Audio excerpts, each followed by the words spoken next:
Tegas dan sangat berani, Erick Thohir tolak proyek besar dari Presiden AFF. Begini penjelasan Erick Thohir kenapa tolak proyek besar dari Presiden AFF.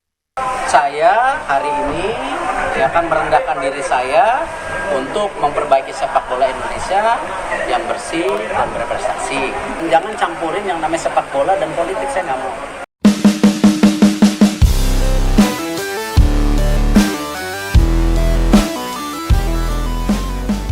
Indonesia, sebagai salah satu negara sepak bola terbesar di Asia Tenggara, kembali menjadi sorotan ketika Ketua Umum Persatuan Sepak Bola Seluruh Indonesia (PSSI) Erick Thohir, menolak permohonan Presiden AFF, Hifz Samed, untuk menggelar Piala AFF tahun 2024 di tanah air.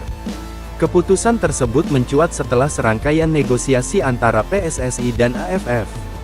Presiden AFF, Hifz Samed, yang berharap Indonesia menjadi tuan rumah Piala AFF tahun 2024, berusaha membujuk Erick Thohir untuk mendukung penyelenggaraan turnamen tersebut.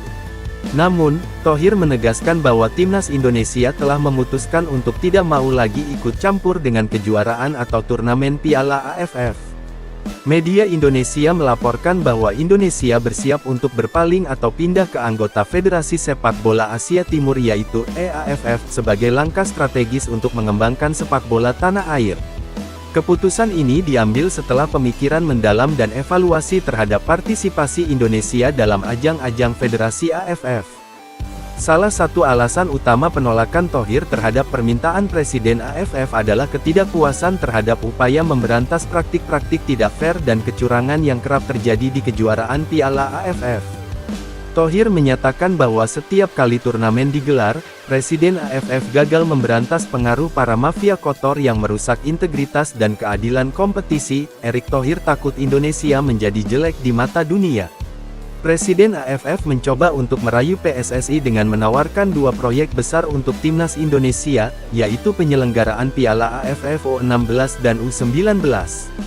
Namun, Ketua Umum PSSI menolak tawaran tersebut dengan alasan bahwa Indonesia telah trauma dengan pengalaman buruk yang terjadi selama kejuaraan Piala AFF berlangsung. Ketidakpercayaan terhadap integritas turnamen membuat PSSI enggan terlibat lebih lanjut, bahkan dengan penawaran proyek-proyek yang potensial. Erick Thohir mempertanyakan kemampuan AFF untuk memberantas mafia-mafia kotor dan memberikan jaminan keamanan serta keadilan dalam pelaksanaan turnamen. Langkah Indonesia untuk berpindah ke anggota EAFF memberikan sinyal bahwa negara ini tengah berkomitmen untuk menyegarkan dan membangun kembali sepak bola Indonesia. Meskipun ini merupakan keputusan kontroversial, Erick Thohir dan anggota PSSI yakin bahwa langkah ini akan membuka babak baru dalam perkembangan sepak bola Indonesia, di luar kendali dan pengaruh praktik-praktik negatif yang terjadi dalam ajang-ajang AFF sebelumnya.